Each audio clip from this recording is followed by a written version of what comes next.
بسم اللہ الرحمن الرحیم۔ یا نبی سلام علیکہ، یا رسول سلام علیکہ۔ جیل میں ایک قیدی کے سامنے پڑھ رہا تھا، 22 سال سے وہ اندر ہے اور بغیر کسی جرم کے ہیں۔ حادثاتی طور پر، اتفاقی طور پر گرفتار ہوا اور سارے لوگوں پر جو قلم لگے تھے اس بندے پر بھی لگے۔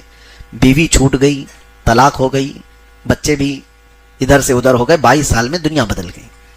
نہ کبھی وہ جیل سے باہر جانا چاہتا ہے، نہ ہی کبھی گیا، نہ پیرول، کبھی کچھ نہیں، جو موجود اندر وہیں پر۔ اس بندے کو میں نے دیکھا کہ مسلح پھٹ چکا، لیکن وہ چھوڑتا نہیں اس مسلح کو، پیون لگا کر کے۔ قرآن جس کو پڑھتا ہے، پہلے پارے پر انگلی رکھو تو تیسرا پارا بھی دکھنے لگ جائے، اتنے وہ رکھ پھٹے ہوئے ہیں، لیکن وہ اسی کو لے کر چلتا ہے۔ تب اس قیدی کے سامنے میں نے کہا تھا ان مع العسر یسرا، ہر تکلیف کے بعد آسانی۔ تو ہنس کر کے کہا مولانا یہ بولنا بہت آسان ہے۔ میں اللہ تبارک و تعالیٰ نے شہیدوں کی زندگی بیان فرمائی، فرمایا جو اللہ کی راہ میں مارے جائیں انہیں مردہ نہ کہو، وہ زندہ ہیں اور تمہیں اس کا شعور نہیں۔ وہ کیسے زندہ ہیں؟ وہ عالم برزخ، موت کے بعد قیامت تک ہماری موت ہوگی، مرنا ہے، اور اس کے بعد قیامت کے دن اٹھنا ہے۔ اس پر یقین ہے کہ نہیں ہے؟ اس پر اگر یقین نہیں رہا تو آدمی کافر ہو جائے گا۔ ہمارے ایمان کا حصہ ہے مرنے کے بعد دوبارہ زندہ ہونا، لیکن اس کے بیچ والا جو گیپ ہے، موت کے بعد سے لے کر قیامت تک کا جو سفر ہے، اس کو کہتے ہیں عالم برزخ۔ یہاں کی جو زندگی ہے، اس زندگی میں یہ جو گیپ ہے بیچ کا، موت سے لے کر قیامت تک کا، یہاں کی حیات برزخی اس عالم کی جو زندگی ہے اس کے متعلق بیان فرمایا جا رہا ہے کہ وہ شہید زندہ ہیں۔ اب یہاں پر ایک سوال اٹھتا ہے کہ بعض لوگ اس چیز کو ڈینائی کرتے ہیں، یوں کہتے ہوئے کہ ہم جب رسول اللہ کی زندگی کے بارے میں کہتے ہیں، میرے آقا صلی اللہ تعالی علیہ وسلم وفات کے بعد بھی زندہ ہیں، حضور کی موت کے بعد بھی آپ صلی اللہ علیہ وسلم زندہ ہیں، تو وہ یہ کہتے ہیں کہ بھائی یہ برزخ کی زندگی ہے، برزخ کی زندگی ہے، تو برزخ کی زندگی میں جو روحیں ہیں وہ سب زندہ ہیں تمہارے اعتبار سے، تو پھر اس میں حضور پاک صلی اللہ تعالی علیہ وسلم کی یا شہیدوں کی زندگی کو الگ سے کیوں بیان کیا گیا؟ اگر موت کے بعد سے لے کر کے قیامت تک کی جو برزخی زندگی اسی کے بارے میں قرآن اگر کہہ رہا ہے تو اسپیشل کہنے کی ضرورت کیا ہے؟ وہ تو ساری روحیں برزخ میں ہیں، مرنے کے بعد وہ سب احساس کرتی ہیں، ساری روحیں، حتیٰ کہ حضور صلی اللہ تعالی علیہ وسلم فرماتے ہیں کافر مردے بھی سنتے ہیں، کافر مردے بھی۔ جب جنگ بدر ہوئی تھی تو حضور صلی اللہ تعالی علیہ وسلم نے ان کی سب لاشوں کو ایک گڑھے میں ڈال کر کے ان سے خطاب بھی کیا تھا۔ صحابہ نے پوچھا یا رسول اللہ آپ ان مردوں سے بات کر رہے ہیں؟ حضور فرماتے ہیں وہ تم سے بھی زیادہ سن رہے ہیں۔ تو کافر مردے بھی سنتے ہیں، تو برزخ میں تو سن رہے ہیں۔ تو شہیدوں کی زندگی کو اللہ نے الگ سے کیوں بیان کیا ہے کہ وہ زندہ ہیں، تم انہیں مردہ مت کہو؟ مطلب یہ ہوا کہ برزخی زندگی میں بھی کچھ اسپیشلٹی اور ہے ان کی۔ وہ کیا ہے وہ میں بتانا چاہتا ہوں۔ برزخی زندگی میں جتنے بھی لوگ مرنے کے بعد قیامت تک جو موجود ہیں روحیں، وہ کسی کے ساتھ کچھ نہیں کر سکتے، یعنی وہ گئے ہیں واپس، انسانوں کے ساتھ کوئی ان کا معاملہ، کوئی ربط نہیں رہے گا۔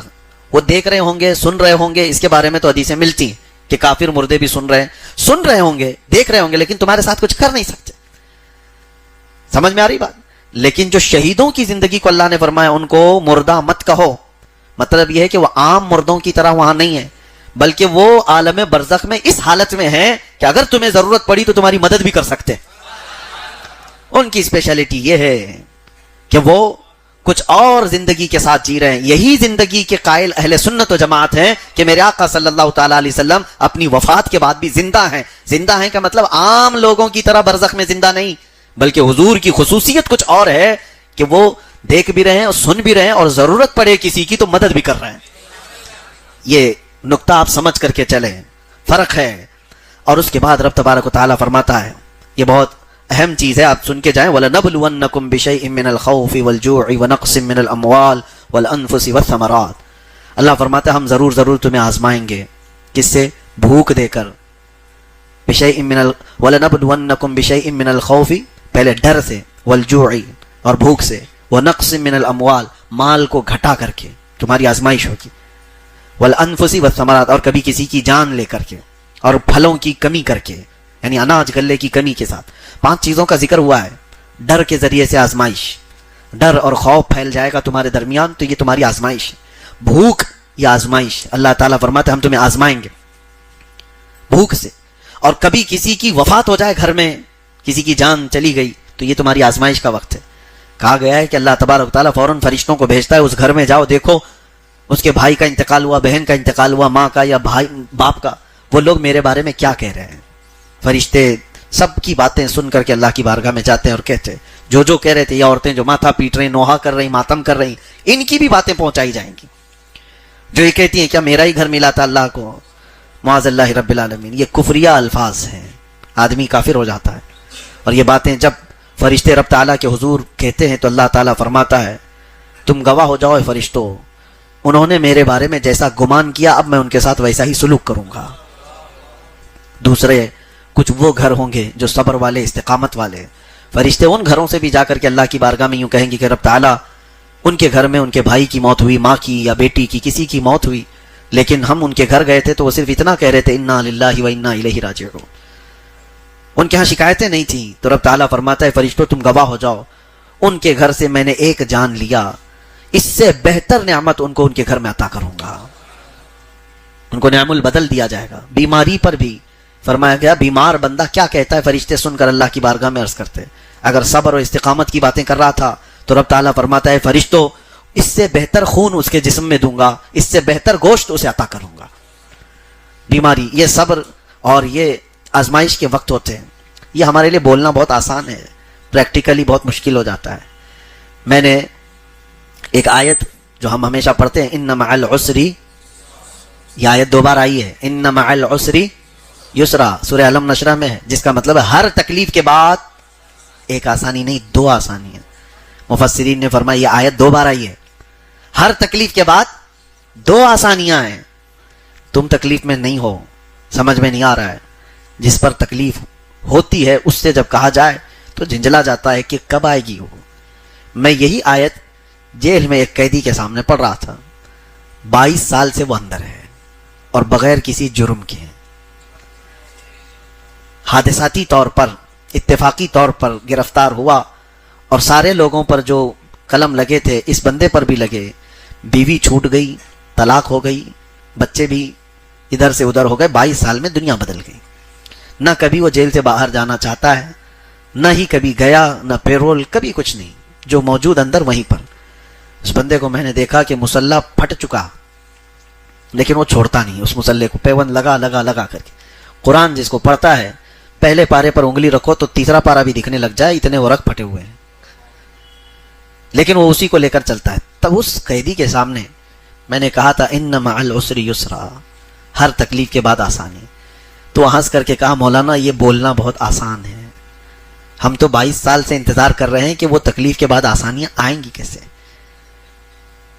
ظاہر سی بات ہے، جھنجھوڑنے والی بات ہے، لاجواب کرنے والی بات۔ ہم خود پریشان تھے، تسلی کے لیے کہا، لیکن بعد میں اس بابا نے مجھے خود کہا آپ گھبرائیے مت، آپ کو کاؤنٹر کرنے کے لیے میں نے نہیں کہا، آپ کو لاجواب کرنے کے لیے نہیں کہا۔ اگر اس آیت کا انکار کرنا ہی ہوتا تو میں قرآن اور مصلح لے کر 22 سال سے بیٹھا نہیں ہوتا، ورنہ میں بھی کافر ہو گیا ہوتا۔ انتظار تو ہے، لیکن ہمارے بڑوں نے ہمیں یہ سکھایا ہے کہ اللہ کا جو وعدہ ہے وہ خلاف ہو ہی نہیں سکتا۔ لیکن یہ تھوڑی نہ ہے، اللہ نے فرمایا ہر تکلیف کے بعد دو آسانی ابھی دے دوں گا، کل دے دوں گا، یا تیری جیسی مرضی ہے ویسے دوں گا، نہیں، بلکہ اللہ تعالیٰ اس کی جیسی مرضی ہوگی ویسی آسانی دے گا، اور پھر اس کی مرضی بندے کی مرضی سے کروڑوں درجے افضل، بہت افضل۔ اور جب اس نے فرمایا ہے کہ ہر تکلیف کے بعد آسانی دوں گا تو میرا یقین ہے یہاں نہیں ملے گی تو آخرت میں ملے گی، یہاں نہیں ملے گی تو آخرت میں ملے گی۔ زندگی تو یوں بھی گزرنا ہے، گھر میں ہوتا تو بھی گزرتی، اندر ہے تو بھی گزر رہی ہے، مرنا تو ہے ہی اس دار فانی سے، لیکن جس آسانی کا رب نے وعدہ کیا وہ کہیں نہیں جائے گی۔ اگر دنیا میں مل گئی تو ٹھیک ہے، نہیں تو اس کا وعدہ برحق ہے، آخرت میں تو مل کے رہے گی۔ اور ہو سکتا ہے رب تبارک و تعالی ہمارے متعلق یہ فیصلہ فرمایا ہو کہ اس کو وہاں آسانی کی زیادہ ضرورت ہے، جہاں لوگ نفسا نفسی کے عالم میں ہوں، وہاں جب رب تبارک و تعالی فرمائے کہ بندے تو 25 سال میرے لیے قید کی زندگی گزار کر کے آیا، اب آ تجھے بغیر حساب کے جنت دیتا ہوں، تو یہ آسانی اس سے بڑھ کر کے اور کیا چاہیے؟ جب محشر میں بڑے بڑے متقی لرز رہے ہوں، پریشان ہوں، نمازوں والے، حج والے ڈر رہے ہوں، کپ کپا رہے ہوں، وہاں جب رب تبارک و تعالیٰ کسی کو پکار کر کہے تو نے جو تکلیفیں دنیا میں اٹھائی تھی، میں نے وعدہ کیا تھا ہر تکلیف کے بعد آسانی، دنیا میں نہیں دیا، یہاں دیتا ہوں، تیرا حساب نہیں ہوگا۔ اس سے بڑھ کر کے کوئی اور آسانی ہے؟ تو اسی لیے اللہ تبارک و تعالیٰ نے جو فرمایا اس سے آس لگا کر کے رہیں۔ اگر تکلیفوں کے بعد ہماری آسانی یہاں نہیں ملی تو گھبرانے کی ضرورت نہیں۔ کہاں ہے قرآن کا وعدہ؟ نہیں آتی آسانی، پریشانی کی پریشانی، پریشانی کی پریشانی، صبر رکھو، اور رب تبارک و تعالیٰ ہمارے حق میں زیادہ بہتر جانتا ہے کہ وہ آسانی ہمیں کہاں ملنا چاہیے۔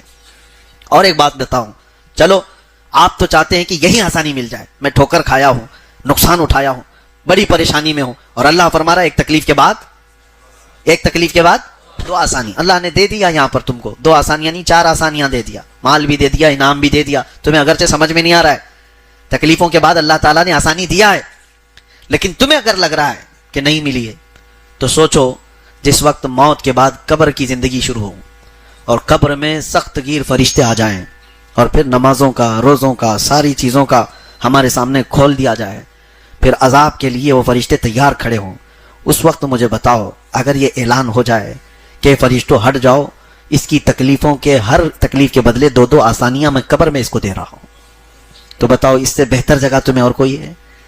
یہاں کی زندگی تو گزر ہی جائے گی، کہ قبر کی اور حشر کی زندگی میں اگر آسانیاں مل گئی تو سمجھ لو یہ رحمان کا بہت بڑا انعام ہے۔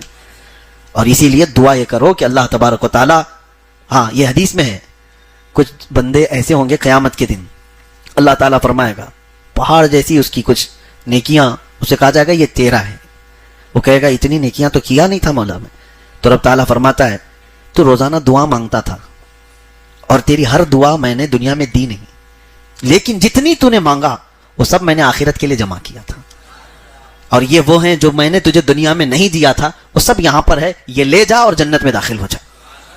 دوستو اتنی محنت سے آپ کے لیے اسلامک انفارمیشن پیش کر رہا ہوں، آپ سے ریکویسٹ ہے، اپیل ہے کہ ہمارے چینل کو سبسکرائب ضرور کریں اور اپنے دوستوں میں شیئر بھی کریں۔ ویورز، آپ دینی مسائل کے متعلق سوالات کر سکتے ہیں، آپ کو قرآن اور حدیث سے صحیح جواب دیا جائے گا۔ ویورز، سنی اسلامک فیکٹ چینل کو لائک، شیئر اور سبسکرائب کیجیے اور بیل بٹن کو ضرور دبائیں تاکہ آپ کو ہمارے سبھی ویڈیوز ملتے رہیں۔